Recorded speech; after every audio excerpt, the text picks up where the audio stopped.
Hey everybody, this is the Crazy Kirby Kid, and right now we're looking at how to beat the Mega Man 10 bosses on hard using just Mega Man and the M-Buster. So the first boss we have here is Blade Man. So in this first clip I'm going to show you exactly what not to do when fighting Blade Man. And this first clip is supposed to represent what it looks like when you go in without a lot of long-term memory, without a lot of strategy, just trying to freestyle your way to a victory. And you'll notice right off the bat that it's not going to be very successful. So if you don't know what's coming, it's going to be very difficult for you to dodge everything that's happening. Now, my freestyle style, I like to jump a lot, and right now it's getting me into a lot of trouble. So even if I dodge one or two attacks, it's putting me out of position for everything else.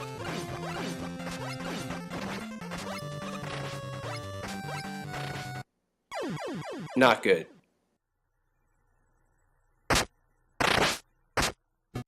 So Blade Man, like all Mega Man bosses, only have a few tricks, and here's one of them. If you use your reflex skills, you'll notice there's a small hole that you can sneak through when he throws his blades. And then if he pauses on the wall, he's going to do a diagonal dash attack straight at your position, and then a horizontal dash attack right where you landed after your first jump. So you have to keep these two things in mind, and always look for those small pauses when he's going to attack you. But when you're out of position, that diagonal dash from the wall, there's no way to dodge it at such a sharp angle. So it's very important to be in position to be right on beat, because if you don't walk fast enough, you're not going to make it past the blades. So notice this diagonal jumping pattern on the top of the wall. This is his primary way of mixing you up.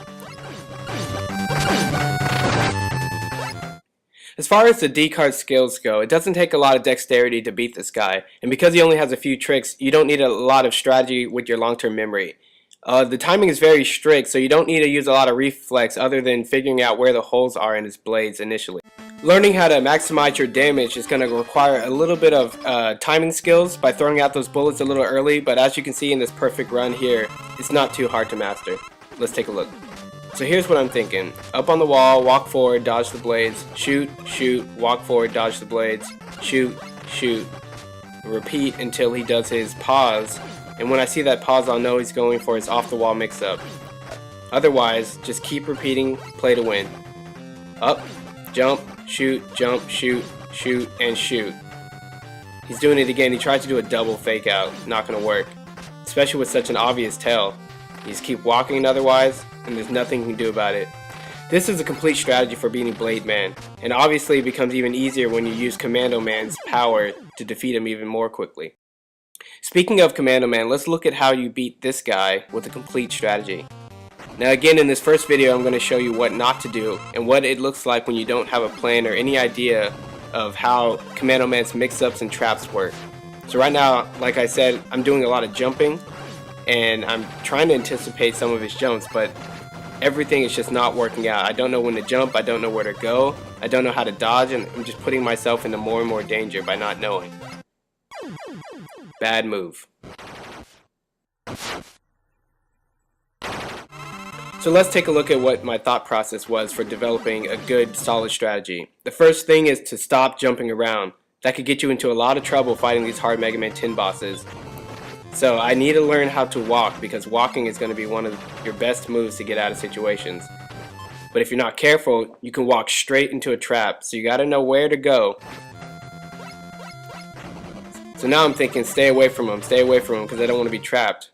But if you're not close enough, you're going to miss your key opportunities to get under one of his shortest jump approaches.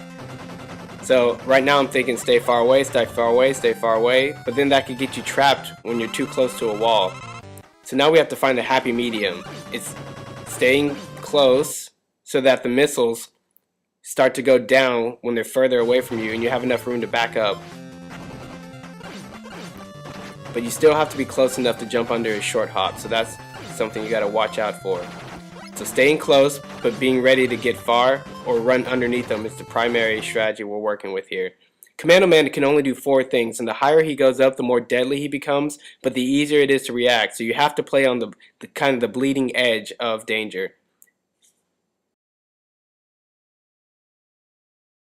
So unlike with Blade Man, you're going to need a lot of quick and nimble finger work to shoot around Commando Man's missiles. And because he has a few more tricks that layer well together, you're going to need a stronger strategy. And the reflexes are really important here. If he's doing 3 out of the 4 of his approaches require jumps.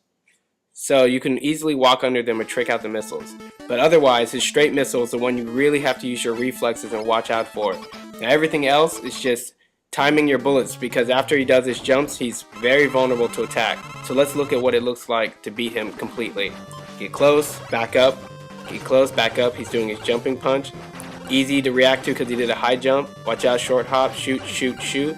Up, missile, react. Run under while you have time so you don't put yourself into a corner. Jump over his shockwave. Run under because he went really high, it's easy to react to. Watch out for his short hop. Stay close, up, react to the missile.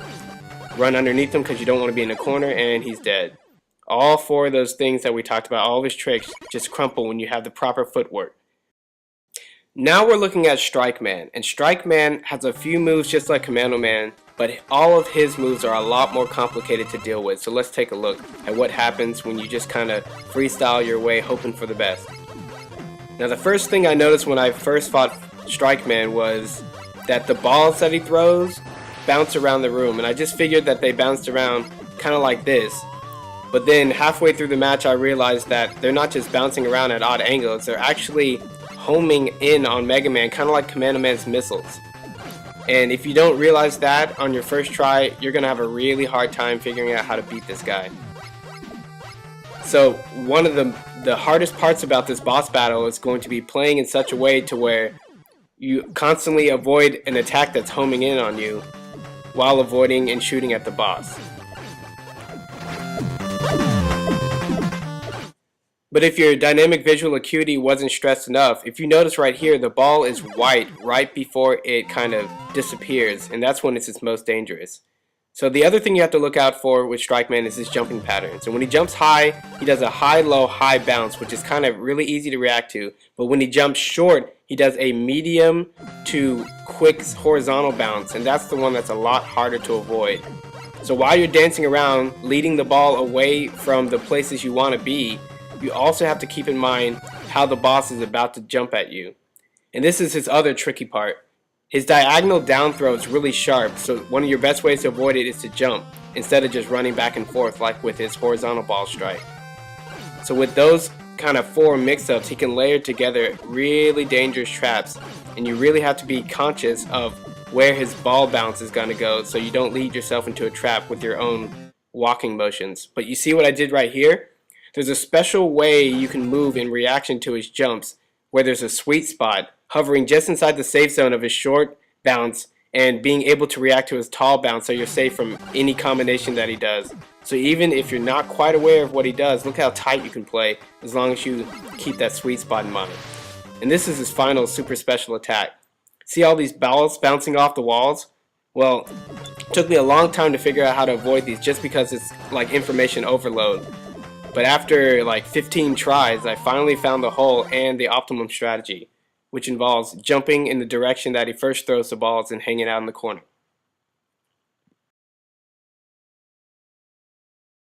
Though you need a lot less fancy shooting and jumping skills to beat Strike Man, you do need a lot more long-term memory strategies that take into account the complex bouncing patterns and the way that Strike Man will approach you. So this stresses a lot of your reflexes, seeing all the balls moving around, and your timing skills. And because the balls home in on you, you really have to be conscious of the fact that your movement, every movement you make, is a key part in the challenge that you're setting up for yourself. So let's look at what it takes to beat Strike Man perfectly. Up opens up with a special trick. Just do your jump over the ball and hide in the corner technique, and you don't have to worry about that. You kind of actually look forward to him doing it because it's so easy to counter. Straight shot, dance back and forth into the sweet spot zone. He did a high bounce, jump over another straight shot. Sweet spot zone and run under because you don't want to be in the corner. Angled ball, make sure you jump over it. And he did another high bounce, easy to avoid. Another angled shot. Just stand in the sweet spot and you're fine. And he's just melting away. Up, technique again. I'm glad he did that because he made my life a lot easier.